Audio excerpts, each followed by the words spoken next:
The night everything went black. It began like any other New Year's Eve for Ana Walshe and Brian Walshe. Quiet, intimate, deceptively normal.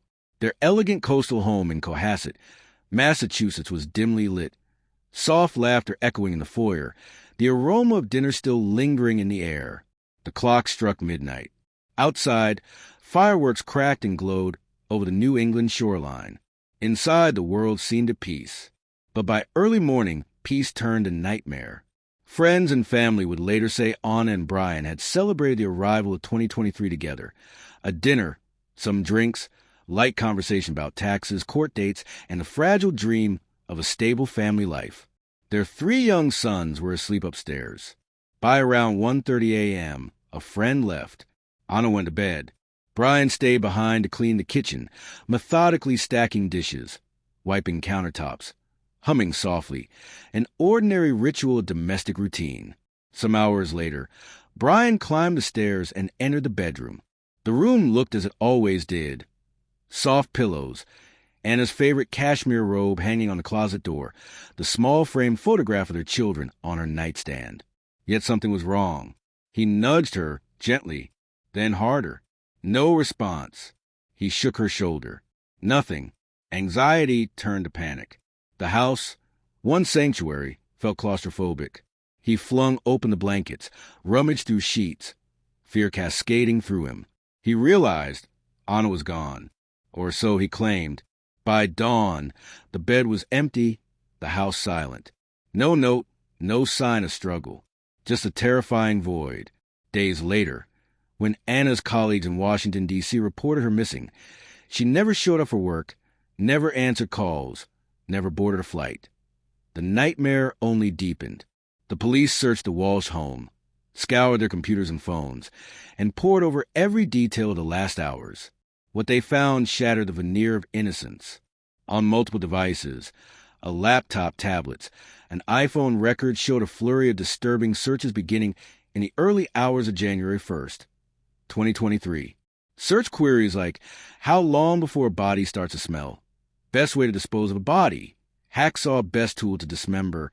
Can you be charged with murder without a body? How to clean DNA off a knife? But there was more. Surveillance footage near the couple's home showed a man who matched Brian's bill dragging large, heavy trash bags into a public dumpster late that morning. An investigation of that dumpster and a trash processing facility near Brian's mother's house uncovered horrifying items. A hatchet, a hacksaw, cleaning supplies, plastic sheeting, and even protective suit. Among the trash were a pair of boots matching those Ana was last seen wearing, a Prada purse, and a COVID-19 vaccination card bearing her name. DNA testing later confirmed traces of Anna's DNA on the hatchet and saw, and on the protective suit. Yet, by the end of that first week, there was no body, no remains, no closure. As investigators dug deeper, a more sinister possibility emerged. This was not the panic cleanup after a sudden death. This was a calculated, chilling crime of premeditation, murder, dismemberment, disposal, and the attempt to vanish every trace. Details about the Walshe marriage added fuel to the suspicion. In December 2022, Brian was facing sentencing for an unrelated art fraud case in which he sold forged paintings. Money was tight, stress high. Prosecutors believed that triggered a downward spiral in his marriage. They claim he became consumed by jealousy, convinced Ana was having an affair.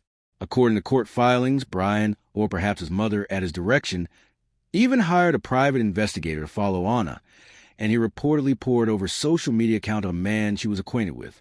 Yahoo! Add to that the fact that Ana had a substantial life insurance policy, $2.7 million, with Brian as the sole beneficiary. The stage for tragedy was set. Arrest came on January 18, 2023. Brian Walshe was indicted for first-degree murder, along with charges of misleading police and improper conveyance of a human body. WCVB.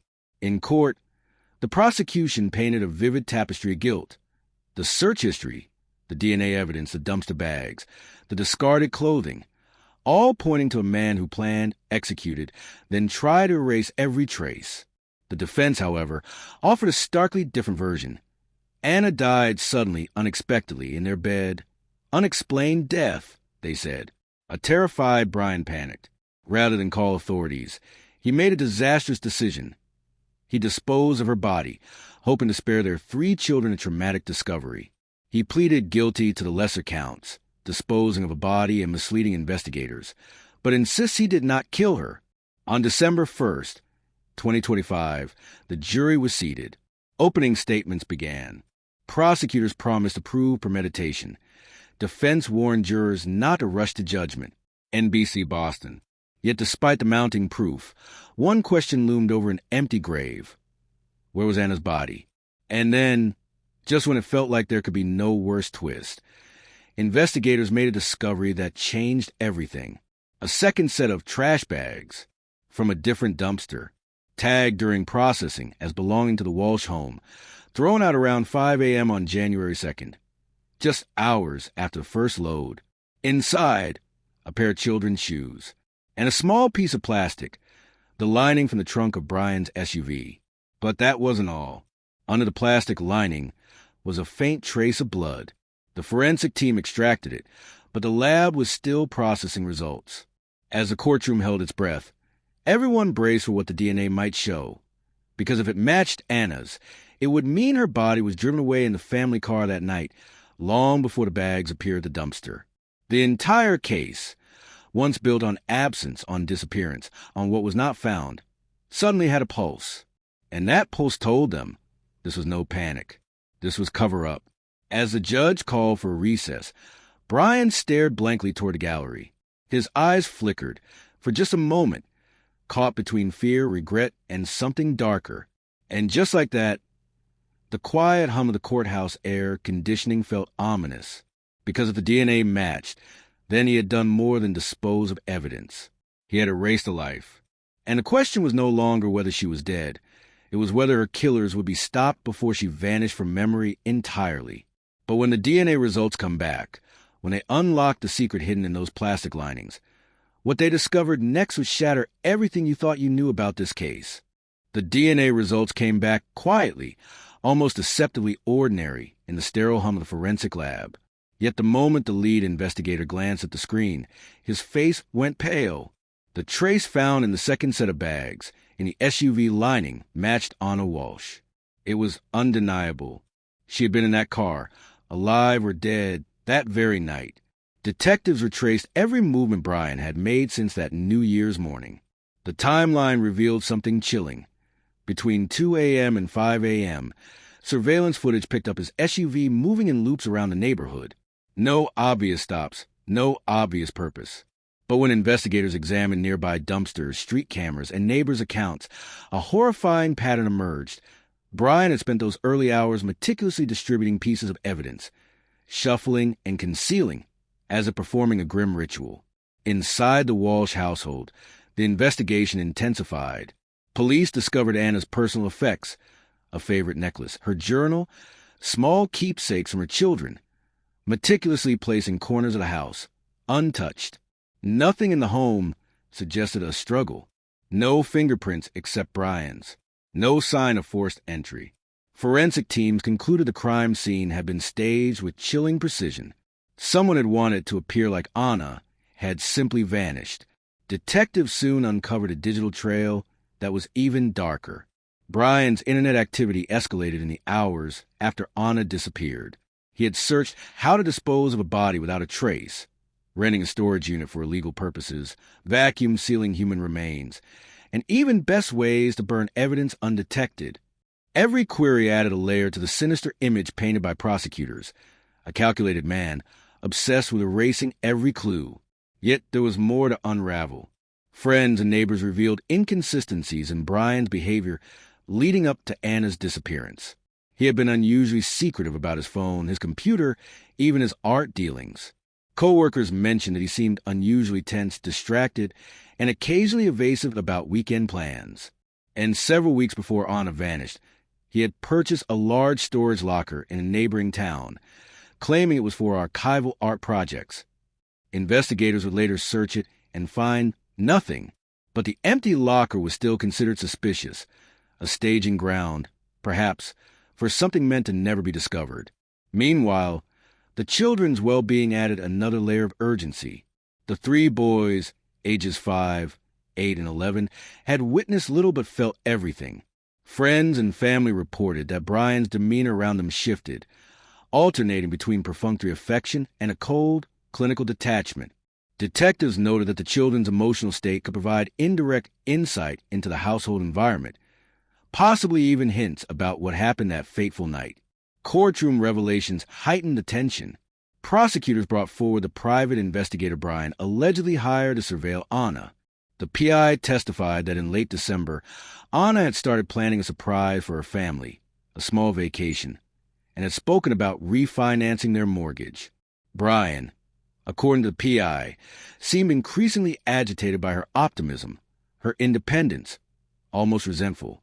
The jury heard that in the days leading up to her disappearance, Ana had sensed a change in Brian, confiding in close friends that he seemed distant and tense, like something was brewing she couldn't see. WHDH.com. Even as investigators pieced together the narrative, another revelation emerged that nobody had expected. A neighbor had reported seeing Brian carrying multiple heavy garbage bags not just into dumpsters near the house, but also into woods behind a local park, a secluded area near the coastline. The police sent forensics teams to comb the underbrush. The search yielded nothing at first, but hidden among the brambles were scraps of what appeared to be shredded documents, receipts, some personal letters, all with Ana's handwriting. Someone had burned most of them, but fragments remained. The implications were immediate and terrifying. This wasn't just about hiding a body. This was about destroying every trace of Ana's existence. Every photograph, every note, every scrap of evidence linking her to her life, systematically erased. By now, public attention had exploded. True crime bloggers, YouTubers, and news outlets were all converging on Cohasset. Social media feeds filled with theories, speculation, and outrage. People were obsessed not only with the mystery of Ana's disappearance, but with Brian's apparent audacity. A man who allegedly committed the ultimate betrayal within the supposed sanctuary of his own home. Then came the most shocking revelation yet. Evidence from Brian's phone indicated he had been in contact with an unknown accomplice. Messages were encrypted, deleted, and intentionally vague, but metadata showed a location near a second property owned by a family member miles from Cohasset. Investigators began to wonder, could someone else have been involved? Was Brian alone in orchestrating this nightmare? Or was this a conspiracy that went deeper than anyone had imagined? Courtroom drama escalated as the prosecution presented an expert in digital forensics. The expert testified that Brian had used multiple VPNs, anonymized accounts, and burner phones, all in the hours immediately following Ana's disappearance, a level of planning rarely seen in domestic murder cases. Each revelation made the courtroom audience gasp. Each fact pulled the case deeper into darkness. Ana Walshe's life had been stolen in a web of calculated deceit, digital manipulation, and physical concealment. And yet, just as investigators thought they were closing in, a new clue emerged, one that would change everything they thought they knew about Brian Walshe. A witness came forward claiming they had seen a second vehicle that night, a van with tinted windows parked near the woods, idling for hours. Could Brian have had help? Or was there an entirely different motive hiding in plain sight, one that no one had suspected? The trail was no longer linear.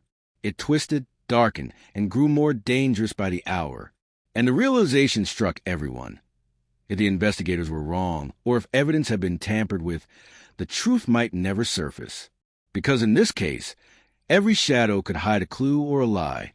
The courtroom was tense, every seat filled, the air thick with anticipation. After months of evidence gathering, testimony, and digital forensics, the moment had arrived for the prosecution to present the most damning piece of the puzzle, the forensic reconstruction of Ana Walshe's last known hours. The prosecutor stood, voice steady, and outlined a chilling timeline. Using cell tower data, vehicle GPS, surveillance footage, and witness testimony, the court learned that Brian's movements on New Year's Eve were far more calculated than anyone imagined. He had not only moved evidence, but also created false leads, deliberately planting fragments to mislead investigators. The meticulous layering of digital erasure, trash disposal, and physical manipulation painted a portrait of a man not driven by panic, but by cold, calculated intent. Then came a most pivotal moment. A digital forensic expert displayed a 3D reconstruction of Brian's SUV that night, based on traffic cameras and phone GPS pings. The jury watched as the vehicle looped the neighborhood repeatedly, stopping near dumpsters, then vanishing from sight for hours at a time. During these gaps, investigators confirmed Brian had visited a storage facility, the one previously thought to be empty. Hidden beneath a false floorboard, officers found Ana's handbag, her journal, and a small jewelry box, all items meticulously cleaned to remove fingerprints, yet unmistakably hers. It was at this point the courtroom gasped. Brian's defense attorney stood, urging calm. Circumstantial evidence does not equal murder, he argued. But the damning nature of the evidence, combined with Brian's own searches and admissions about disposing of Ana's body, had pushed the jury past doubt. Every lie, every deletion, every shredded piece of paper traced back to him. The drama didn't end there. Just when the prosecution thought they had exhausted their evidence, a surprise witness was called. A former employee of a local towing company. The witness testified that on the night of Ana's disappearance, a truck matching Brian's SUV had been loaded onto a flatbed and driven out of town briefly, then returned hours later.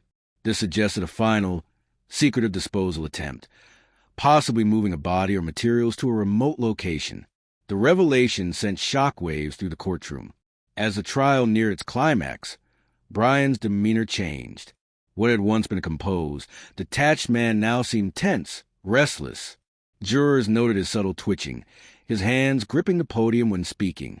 The gallery whispered. The atmosphere was electric.